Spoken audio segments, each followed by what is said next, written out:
ever wonder how a rainy little island, kind of on the edge of everything, turns into this global giant of culture and language? It's an amazing story of transformation, right? I mean, a journey from a bunch of scattered tribes to a kingdom that would literally go on to shape the modern world. And that's what we're going to explore. The story of how Britain was forged through stone, steel, and Shakespeare. So seriously, how do you do that? How do you take an island and build a whole nation on it? I mean, a real nation with its own unique identity. Where do you even start? Well, it turns out the answer starts with something incredibly simple: stone. You see, thousands of years ago, the first people here didn't just, live on the land. They started putting down roots in it. And when you look at monuments like Stonehenge, they're not just a pile of rocks, are they? No way. They're a statement, a declaration that says, we are here, we are permanent. It's a real commitment to the island itself. Okay, so let's rewind the clock a bit. Let's go back to that very first layer, that foundation, the first Britons. And the first thing you have to get your head around is just how much time we're talking about here. I mean, it's vast. We're starting way back in the Neolithic age, around 4000 BC. That's when farming gets going, and yeah, those big stone monuments start popping up. Then we jump forward to the Bronze Age. Hello, metalworking and trade. And finally, around 800 BC, we hit the Iron Age. And this is a big one because it brings in the Celtic culture that's going to define the island for a long time. But this whole collection of Celtic tribes, well, they were about to get a major, and I mean major, update. You could almost call it a whole new operating system. Enter the Roman blueprint. And just look at the difference. It is absolutely stark. Before the Romans, you've got this patchwork of different Celtic tribes all doing their own thing. And after, a completely reorganized island. I mean, look at that grid of roads, that structured military layout. The Romans didn't just show up and conquer. They basically re-engineered Britain from the ground up. But their real, lasting impact, that was what they left behind. They built cities and towns that are still around today. They laid down thousands of miles of roads, connecting the island in a way nobody had ever imagined.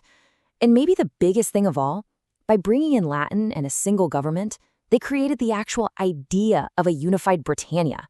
For the first time, it was one place, not just a collection of tribes. And nothing says new management quite like Hadrian's Wall. This thing was so much more than a wall. It was a powerful statement, a literal line drawn in the sand, or, well, stone, separating the civilized Roman world from the so-called barbarians to the north. For the very first time, Britain had a clear, defined northern border. So, what happens when that Roman operating system crashes? Because that's exactly what happened. Rome falls, and suddenly, Britain is on its own. And this next chapter, it is an absolute crucible of conflict, a time when a totally new identity is going to be forged in fire. Over the next 600 years or so, Britain's identity gets hammered into shape by three huge waves of invaders. First up, you have the Anglo-Saxons coming in from Germanic lands. They're the ones who create those early English kingdoms. Then come the Vikings from Scandinavia. Yeah, they raided, but they also settled down and totally changed the language. And finally, the big one, 1066. The Normans arrived from France and set up a whole new French-speaking ruling class. I mean, can you just imagine seeing those long ships on the horizon? It must have been terrifying. For decades, the Vikings just terrorized the coasts, right? Looting and pillaging. But, and here's the wild part, there was a paradox. This constant threat actually forced all those scattered Anglo-Saxon kingdoms to do something they had never done before: team up. They had to unify against this common enemy. And out of that chaos, out of the fire of those raids, the very first kingdom of England was born. It's incredible, really. Okay, so after all those centuries of chaos, war, and invasions, a new dynasty finally takes the throne. And this is the one that's really going to stabilize the kingdom and start to define what we think of as modern Britain. We're talking about the Tudors. And at the heart of this dynasty, you have two absolute giants, a father and his daughter. You've got the larger-than-life Henry VIII and his brilliant, formidable daughter, Elizabeth I. And what's so fascinating is how different they were. He basically threw the country into chaos by breaking with the Catholic Church. And she, in turn, took that chaos and used it to build an incredible era of stability and cultural power. And Henry's whole motivation, it was deeply personal. All he wanted was a divorce so he could get a male heir. But the Pope said no. So what does Henry do? He basically takes a sledgehammer to centuries of religious tradition. He just breaks away from Rome and creates his own church, the Church of England. Think about that. One single act, and it sends Britain down a completely unique political and religious path, totally separate from the rest of Europe. So Elizabeth inherits this deeply divided nation, but she handles it with just incredible skill. Her reign becomes known as a golden age. She encourages religious tolerance, the economy takes off, and then 1588. Her little navy goes up against the supposedly invincible Spanish Armada and wins. This victory was way more than just a military one. It created this huge surge of national pride. It really cemented a new kind of English confidence on the world stage. All right, so now we've got a stable, confident nation. What does it need next? Well, it needs to find its own voice, and that brings us to the birth of modern English.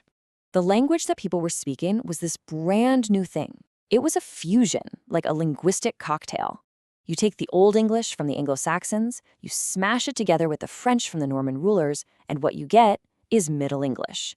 And it was this vibrant, flexible new language that everybody started using, from the common person all the way up to the king himself. And you can really hear this new language come alive in the writing of people like Geoffrey Chaucer.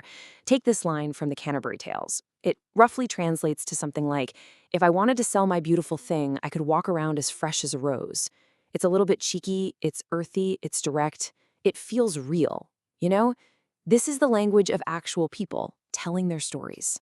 And then along comes the master, William Shakespeare.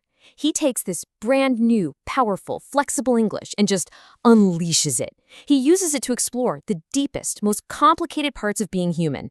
And his plays, his poems, they did more than just entertain people. They actually helped solidify what it meant to be British. They were building a shared cultural identity, word by word. And this is where it all came together. The Globe Theatre. This was the place, the physical stage, where Britain's new identity and its powerful new language were performed for everyone to see and hear. And I mean everyone. You'd have nobles standing right next to merchants, right next to the poorest folks in the city, all of them listening to the same stories, all sharing in this new common culture. It was amazing. So, from the ancient stones of Stonehenge all the way to the words of Shakespeare, you see that Britain wasn't forged in spite of all this change. It was forged because of it. It was built by these constant waves of invasion, of conflict, and of cultures smashing together. Which really just leaves us with one final thought, doesn't it? For a nation that has always been defined by relentless change, what on earth is the next chapter?